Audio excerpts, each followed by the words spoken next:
Okay, I am trying to make my way through a lot of stamp sketches or previous lesson compositions that I did, and there's a lot of them here. I didn't realize it. I just keep coming out of the, coming out of the woodwork here. All right, now this is an example of a scene where I was demonstrating kind of what not to do, and that's stamping out your imagery, okay? And then coloring it like that, okay? These aren't outline images, they're solid forms. So if you want to stamp something out, okay, remember, if it's an outline, you kind of stamp it out, then you color between the lines. But if it's kind of like a solid imagery, like these pines right here, it's just so much easier just to color, your rubber and then stamp it out, This is the aspens, and these ones are the pines, but okay, but see, you can see the difference here between these two, okay? I mean, this looks okay, but it's really not kind of the intention of that form of imagery. Okay, so that being said, don't toss your stuff out if you get stuff that you don't, that isn't looking right, okay? Save it, because there's always different things you can do with it, okay? So I was just showing kind of the benefits of some re-inkers here. Let me just show you something on this, okay? This one has a lot of ink already built up on this, all right?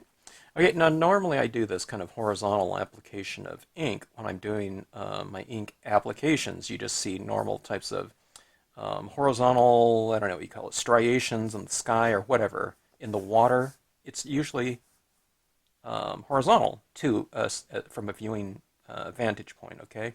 But if you just do things upright like that, it can kind of give the illusion or the impression of kind of a Northern Lights, they call it curtains style of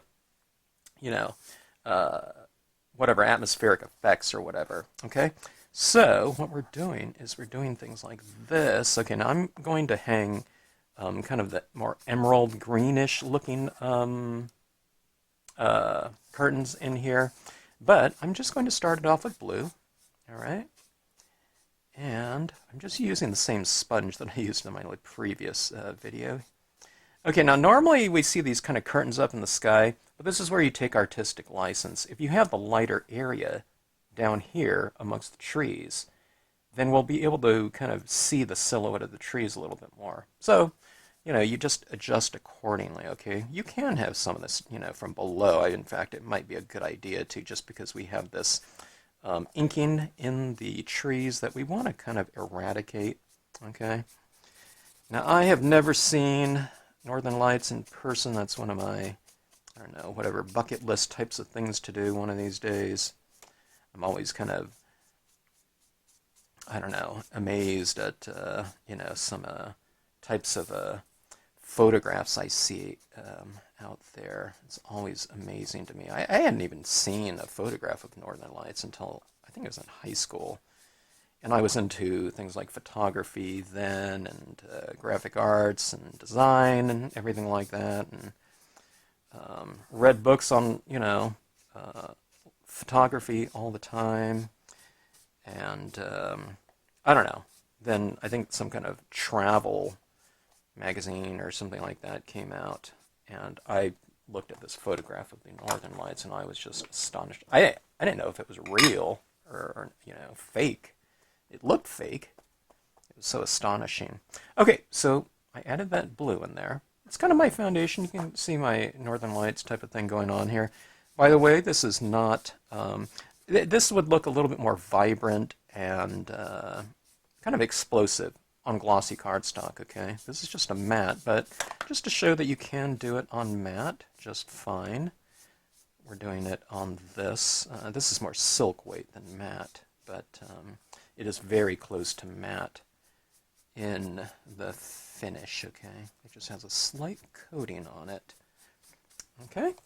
See, adding this in just with your kitchen sponge. This is a Scotch-Brite application of, media. We can call it sponging or color. Northern Lights with Scotch-Brite, for a workshop someday. Okay? All right, so that is that. If you can go a little bit brighter, maybe, test it out, try to build it up in the corners a little bit like that, and see if you can go nice and deep and bright. If you can, then add more of that, especially with these lighter tones, okay? In fact, let me fill this in a little bit more, okay? Down there. I'm trying to retain a little bit of the lightness within that space there, so as I move into the darker values of green, we're going to be a little bit more selective about our application in those areas, okay? See, I always start off in the darker areas, which are, the left and right corners or the left and right sides when it comes to this scene, okay? Now when I come in here, see this right here? I'm using more of the flat side of it when I'm way out here, okay? But then I'm using more of this little edge here, okay, when I want to come in for kind of a narrower application. And I just stay there. So see, I'm staying, and see I can get wider and wider, just staying there. A lot of people want to do this type of thing, okay, but that's not it. You want to just go and build it, and you want to work one kind of area at a time like that, and see you get kind of a wider application of that stroke, and you can get kind of a nice transitioning stroke as well, okay? Meaning it's nice and blended, okay? You can't get that if you're doing this real kind of a sparse style of application, okay? So just kind of stay with it in one area like that, like you're really kind of blending a certain area in, okay? Now the darker you go, the lighter the light will seem by contrast, okay? All right, so sometimes you lose some of that. It's like, oh my gosh, I went over all of my white. No problem, okay? You can still make this area lighter, or your curtains lighter, by making the areas around them darker. So just if you've taken something and you've just gone too dark with it, and it's too dark for you, okay? The light is too dark for you, okay? Then just make the other areas around it darker, and then that other area will seem lighter by contrast. It's not going to make it white, if you've taken all the white out of it. Not that you have to have it all white in there, or some white. It just needs to be lighter, okay, to represent light, okay? It's all kind of relative, It's like perception is by contrast, so you add in your contrast. Okay? All right, that was a pretty dark green. That's a green, just called green. Here's a pine green. I don't know if this pine green is going to make much of a difference. It does a little bit. See that right there? At some point in time, maybe you stop kind of streaking it like this. Sometimes if you add it in like this with a wipe, sometimes you're wiping off ink, by the time it starts to get really built up, okay? Now, remember that thing that I didn't really care for, which is the coloring of the trees. That's all gone because it's all blended in. So see, doing that green in there kind of dictated what color, of Northern Lights I was going to do, okay? All right, I'm blending this in. These sponges work pretty good, I don't know if they're as good or different than the paper towels, but I think it's as good so far, I haven't been using, I've tested some things out in the past, but I haven't bought, just some sponges, just a dedicated applicator for, inks before until now. I've had these for a couple weeks, I just haven't gotten around to trying it out, but works pretty good. I think maybe having a little bit of a denser sponge, one that doesn't have so much, texture on it, could potentially be better to use, but I don't know, I don't find it to be, inhibiting as far as the types of things I can do. I do get the texture when I go like that, but I just kind of blend it in like that. It works just fine. And I can blend these darker colors in because the paper is already kind of moving towards that super saturation, so that when I dab some ink down, it's largely on the surface and I can blend it around like that, okay? It's when there's not enough ink on the surface that it's harder to blend because you do one little thing like this on a dry piece of paper like that, and that is not going to blend in because all of it's soaked in instantly, okay? So that's why you kind of add in your you know, a good amount of your lighter tones as a base coat, you know, before you move into your darker tones. Now, I want to add a little bit more of this in here. I was thinking that that is a little bit too light. You know, its Northern Lights are light, but I don't know if I want it that light. So I'm coming in here a little bit, but I'm coming in with a very dry version of this color, okay? All right. Now, here's the big one right here. When you've stamped out your imagery in black, when you get to black, this is the color that really makes things pop, okay? And it kind of unifies things. I'm using black with green in here because it has all those previous versions of green, okay? But as I use this and as I start to apply it and, you know, take more ink in this my applicator here, it starts to become more and more of the black. And this is what's really going to unify things and kind of blend things together really well. Okay, it's the thing that kind of frames off your scene. You can use it in some of the shadows as well. It really frames the piece off. Okay, I'm kind of adding this around on the edge, and to me I kind of like that little texture that's building up in there. I could blend it out smooth, but actually, I don't know. I do like that texture. It could just be that, you know, it's just a different texture than I normally get because I don't use sponges to apply things with. So, I don't know, maybe it's just the newness of it, but I think that looks pretty cool.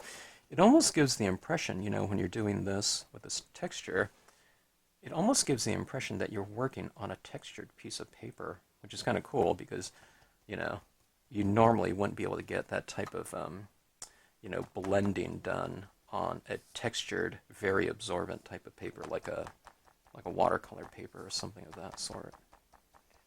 Okay, so I'm going to work my shadows a little bit more, you know, right on the bottom left and right corners. Okay. When you add shadows at the base of things like rocks and, you know, other types of imagery like that, it really anchors them into the scene, and it really helps as far as the composition goes. Okay. Sometimes it's kind of hard to get, you know, like really dark in the corners because the paper is so wet, so the thing that's allowing you to blend in really well kind of sometimes, you know, sometimes can be the thing that's preventing the addition of additional inks because it's, you know, it's just so saturated with ink. So you go like this, and it's not transferring. It's, you know, it's just coming right back up in the sponge. But if you just kind of stick with it like that, it works pretty good. Okay. All right. So look at that. That's not too bad for a, you know, like I said, it's for the most part a matte piece of paper. But it's through the use of all those different tones in there that, you know, you can get that really nice glowing type of surface. You know, I don't know. I'm thinking I might want it a little bit warmer in here, okay? You can't use the same one here. Well, I can use this other side of it if I want to, like right here, okay? Let's just use another paper towel, okay? And this is what you can always do. You can always go back with lighter tones, okay? But I want a little bit more of a kind of a rich vibrancy in here. So let's take this and let's get some more of this green, okay? Just like that. And I'm going to say, okay, now don't go straight in there, okay? Kind of bring it in from the outside edge in again, okay? Like this. And then gradually bring it in. There's just a little bit more control bringing it in from the outside than just going straight in there, okay? All right, see that right there? Doesn't that look a little bit richer? See like that, see that glow starting to happen now? It's like real emerald looking, okay? Yeah, that looks better, huh? Okay, let's add some more of that around. Sometimes you have to do that. You have to go back and add additional applications of something just to make it look, I don't know, a little bit more deep in terms of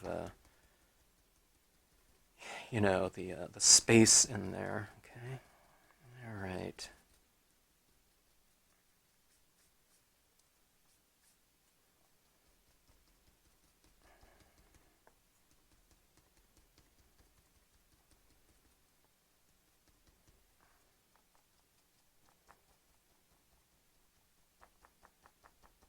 Okay. I think that looks pretty good.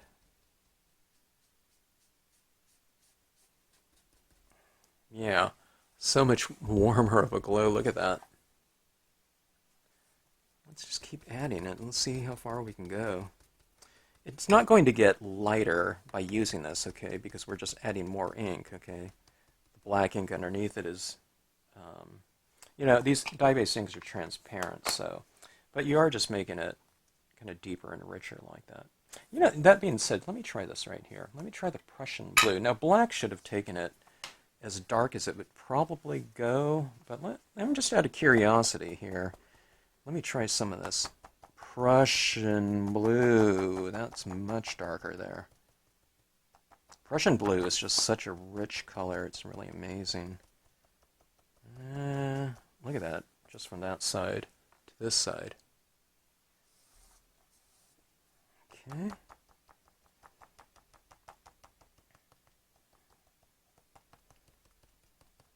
So see, don't toss your pieces out. You can always kind of northern light it and really turn it into, a nicely finished piece, okay? When you do things like this in the sky, it really becomes the star of the scene, and then the stamps themselves become more of the kind of the supporting actors, okay? It's more about the lighting and the mood of the piece. So if you don't like something that's going on, within a scene, then you just say, you put something like this up here, and it says, "Look at me," and, all the other things become kind of subservient, to it in terms of the visual kind of impact they're having. And, if there's something that you don't like in them, it becomes really something far less significant, okay?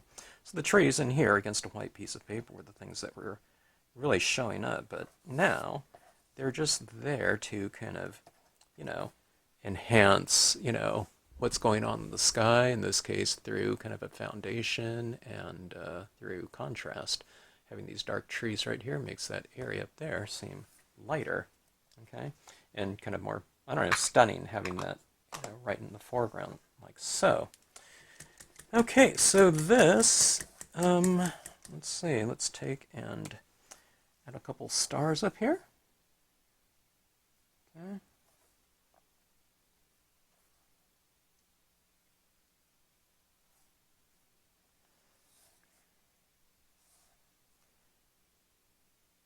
Something like that. I can put a couple of reflections down in the water.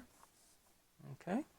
So not bad, not too bad. I haven't done, I usually do these on glossy cardstock, but this isn't working, this isn't too bad. Like I said, see, it has a dull sheen to it, the difference between this paper, and, this is glossy, okay, next to this. You can see just how vibrant you can get on something like this just by using enough inks and layering them, okay? And you saw what I did there. I just went back with a lighter tone and, pushed a little bit more impact and brightness with it, and then darkened the edges like that, and that really made that area in there glow really nicely. And then you add your little extra touches like that, and that kind of gives it a little bit more of a kind of a visual depth and interest to the piece. Even though these rays are pretty interesting in general, you have that little bit of extra texture and kind of a value contrast and pop in terms of those little sparkly little elements like that. Okay, so anyways, a quick, I don't know, whatever, save of that piece right there, and I don't know, sponge application of literally a sponge, kitchen sponge application of your Northern Lights. Okay, thanks for watching. Hope you enjoyed it.